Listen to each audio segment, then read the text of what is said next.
صلی اللہ علیہ وسلم کے دور کی بات ہے۔ مسلمان مکہ سے مدینہ ہجرت کر چکے تھے۔ ان دنوں مدینہ میں ایک یہودی عورت نے ایک بچے کو جنم دیا جو پیدائشی کانا تھا۔ جب وہ کچھ بڑا ہوا تو مسلمانوں کے بچوں کے ساتھ کھیلا کرتا۔ یہ پراسرار بچہ مدینہ اور قرب و جوار کے علاقوں میں مشہور ہونے لگا۔ اس نے اپنے اوپر وحی یا القا آنے کا دعویٰ کیا اور عجیب و پراسرار باتیں کرنے لگا۔ لہٰذا اس کی ماں رسول اللہ صلی اللہ علیہ وسلم کے پاس گئیں اور اپنے بیٹے کا سارا حال بتایا۔ اس نے آپ صلی اللہ علیہ وسلم سے یہ گزارش کی کہ اس کا معائنہ کریں۔ ایک دن محمد صلی اللہ علیہ وسلم اپنے اصحاب کے ساتھ اس بچے کے گھر اس کی کیفیت جاننے کے لیے روانہ ہوئے۔ راستے میں آپ نے بنی مغالہ کے انصار بچوں کے ساتھ اس بچے کو کھیلتے دیکھا۔ اس بچے کا نام صاف ابن سیاد تھا۔ حضور صلی اللہ علیہ وسلم حضرت عمر ابن خطاب اور کچھ اصحاب کے ساتھ ان بچوں کے پاس گئے۔ وہ بنی مغالہ کے مکانوں کے پیچھے کھیل رہے تھے۔ ابن سیاد ان دنوں بلوغت کے قریب تھا لیکن جوان نہ ہوا تھا۔ نبی صلی اللہ علیہ وسلم اس کے قریب گئے لیکن اسے پتہ نہ چلا۔ آپ نے اس کی کمر پر ایک ضرب ماری اور ابن سیاد سے فرمایا، کیا تو گواہی دیتا ہے کہ میں اللہ کا رسول ہوں؟ ابن سیاد نے آپ کی طرف دیکھ کر کہا، میں گواہی دیتا ہوں کہ آپ اللہ کے رسول ہیں۔ پھر ابن سیاد نے رسول اللہ صلی اللہ علیہ وسلم سے کہا، کیا آپ گواہی دیتے ہیں کہ میں اللہ کا رسول ہوں؟ تو آپ نے اسے چھوڑ دیا اور فرمایا، میں اللہ اور اس کے رسولوں پر ایمان لایا۔ پھر نبی صلی اللہ علیہ وسلم نے اس سے پوچھا، تو کیا دیکھتا ہے؟ ابن سیاد نے کہا، میں سمندر پر عرش دیکھتا ہوں۔ آپ نے فرمایا، وہ ابلیس کا عرش ہے۔ ابن سیاد نے کہا، میرے پاس سچی اور جھوٹی خبریں آتی ہیں۔ رسول اللہ صلی اللہ علیہ وسلم نے کہا، پھر تو تیرا معاملہ الٹ پلٹ ہو گیا۔ پھر آپ نے فرمایا، میں نے تیرے لیے ایک چھپانے والی چیز چھپائی ہے۔ دراصل نبی صلی اللہ علیہ وسلم نے اپنے دل میں لفظ دخان سوچی تھی۔ ابن سیاد کہنے لگا، وہ دکھ ہے۔ اس پر آپ نے کہا، ذلیل ہو جا، تیری قدرت بڑھ نہیں سکتی۔ حضرت عمر نے کہا، اگر آپ مجھے اجازت دیں تو میں اس کی گردن اڑا دوں۔ آپ نے فرمایا، اسے چھوڑ دو، اگر یہ سچا ہے تو اس پر قابو نہیں پا سکو گے، اور اگر ایسا نہیں ہے تو اسے قتل کرنے میں کوئی بھلائی نہیں۔ ابن سیاد کی پراسرار شخصیت اور اس کی ساحرانہ باتوں کے متعلق ایک مشہور روایت ہے کہ ایک مرتبہ نبی صلی اللہ علیہ وسلم اور حضرت ابی ابن کعب ایک کھجور کے باغ میں گئے جہاں ابن سیاد موجود تھا۔ نبی صلی اللہ علیہ وسلم کی یہ کوشش تھی کہ ابن سیاد انہیں دیکھے، اس سے قبل چھپ کر اس کی باتیں سنی جائیں۔ لہٰذا آپ نے دیکھا کہ وہ اپنی چادر میں لپٹا ہوا تھا اور وہ کچھ پڑھ رہا تھا جس سے اس کے ہونٹ ہل رہے تھے۔ اچانک ابن سیاد کی ماں نے آپ کو کھجور کے درخت کے پیچھے دیکھ لیا اور کہنے لگی، اے صاف، یہ محمد ہے۔ لہٰذا ابن سیاد کود کر اٹھ بیٹھا۔ نبی صلی اللہ علیہ وسلم نے فرمایا، اگر وہ اسے چھوڑ دیتی تو آج اس کا معاملہ مجھ پر واضح ہو جاتا۔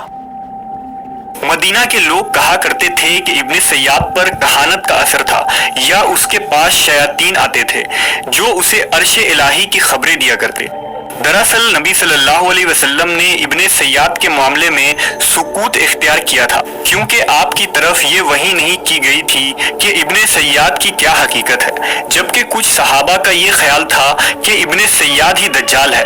مثلا حضرت جابر بن عبداللہ اللہ کی قسم اٹھا کر کہتے تھے کہ ابن سیاد ہی دجال ہے۔ حضرت عمر رضی اللہ تعالیٰ عنہ حضور صلی اللہ علیہ وسلم کے سامنے ابن سیاد کو دجال کہا کرتے تھے، لیکن آپ نہ ہی اس بات کا اقرار کرتے اور نہ ہی انکار۔ تاریخی کتابوں میں ابن سیاد کے متعلق یہ بھی آتا ہے کہ ابن سیاد اور اس کی ماں نے بعد میں اسلام قبول کر لیا تھا، اور ابن سیاد لوگوں سے کہا کرتا تھا کہ وہ دجال نہیں ہے، لیکن اس کے باوجود لوگ ابن سیاد کے متعلق شک میں رہا کرتے تھے کیونکہ وہ ہمیشہ عجیب و غریب باتیں کیا کرتا۔ لہٰذا حضرت ابو سعید خدری رضی اللہ تعالیٰ عنہ بیان کرتے ہیں کہ ہم حج یا عمرے کے لیے نکلے تو ہمارے ساتھ ابن سیاد بھی تھا۔ ہم نے ایک جگہ آرام کرنے کے لیے پڑاؤ ڈالا تو ہمارے قافلے میں موجود لوگ بکھر گئے، مگر میں اور ابن سیاد ایک جگہ باقی رہ گئے۔ مجھے ابن سیاد کو دیکھ کر بہت خوف محسوس ہوئی کیونکہ اس کے بارے میں لوگ بہت سی باتیں کیا کرتے تھے۔ حضرت ابو سعید کہتے ہیں کہ اس نے اپنا سامان میرے سامان کے ساتھ لا کر رکھ دیا۔ میں نے کہا گرمی بہت سخت ہے، بہتر ہوتا کہ تم اپنا سامان اس درخت کے نیچے رکھ دیتے، لہٰذا اس نے ایسا ہی کیا اور دوسرے درخت کے نیچے اپنا سامان رکھایا۔ پھر ہمارے سامنے ایک بکری لائی گئی، اس نے اس بکری کا دودھ نکالا اور پیالہ میرے سامنے لا کر کہا اے ابو سعید پیو۔ میں نے کہا گرمی بہت سخت ہے اور دودھ بہت گرم ہے۔ دراصل میں اس کے ہاتھ سے لے کر پینا پسند نہ کرتا تھا، پر وہ کہنے لگا اے ابو سعید، لوگ جو کچھ میرے بارے میں کہتے ہیں اس وجہ سے میں نے یہ ارادہ کیا کہ ایک رسی لے کر درخت کے سامنے باندھوں اور اس سے لٹک کر پھانسی لے لوں۔ اے ابو سعید، کون ہے جس پر رسول اللہ صلی اللہ علیہ وسلم کی حدیث پوشیدہ ہو؟ اے انصار کی جماعت، تم پر تو پوشیدہ نہیں۔ کیا رسول اللہ صلی اللہ علیہ وسلم نے یہ نہیں فرمایا تھا کہ دجال کافر ہوگا جبکہ میں مسلمان ہوں؟ کیا آپ نے یہ نہیں فرمایا تھا کہ دجال بانجھ ہوگا اور اس کی کوئی اولاد نہ ہوگی اور میں تو اپنا بیٹا مدینہ چھوڑ کر آیا ہوں؟ کیا رسول اللہ نے یہ نہیں فرمایا تھا کہ دجال مکہ اور مدینہ میں داخل نہ ہو سکے گا اور میں مدینہ سے آ رہا ہوں اور مکے کا ارادہ ہے؟ حضرت ابو سعید کہتے ہیں کہ قریب تھا کہ میں اس کی باتوں میں آ جاتا اور اس پر یقین کر لیتا، مگر وہ کہنے لگا اللہ کی قسم میں دجال کو جانتا ہوں اور اس کی پیدائش کو بھی، اور وہ اس وقت کہاں ہے اس کا بھی مجھے علم ہے۔ حضرت ابو سعید نے کہا ساری عمر تیری تباہی ہو۔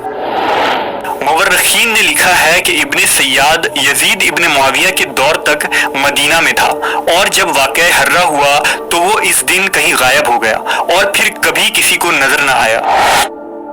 علماء کا بھی ابن سیاد کی شخصیت کے متعلق مختلف رائے ہیں۔